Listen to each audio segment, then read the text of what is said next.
We are counting you down to Chairman Powell, where there's an obsession over the unobservable.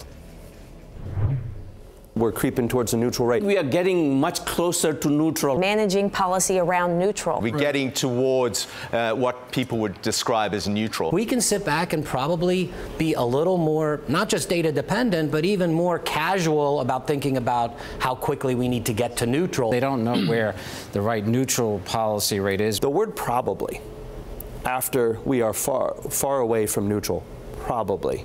That adds uncertainty on top of far away from neutral. That Powell comment about being a long way from neutral, and yes, Clarita walked it back. But we don't know where neutral is, but we're a long way from it. But we're a long way from it. It adds to the fragility in certainly credit and equity markets, having to walk that line. It's a tough gig.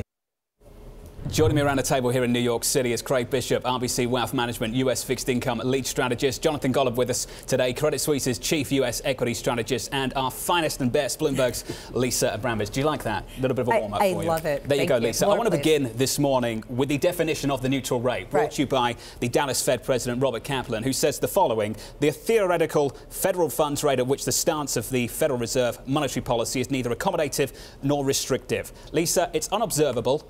It is also theoretical, yet we talk about it around programs like this for hours on end as if it's very specific and we're waiting to see where it is. It's a lot more complex than that. It's a lot more complicated than that, especially as perceived inflation rates over a longer term are actually dropping. So people's expectations for U.S. growth are actually declining in real time, even though 10-year yields are still rising. So this comes to a question, which is, at what point will the Fed be going just far enough to allow this economy to keep expanding slowly, but not too far? And they've gotten it wrong again and again. So the chances of them failing are very high, especially because, exactly as you said, we don't know what the peak is, and we don't know exactly at what point people are going to really step away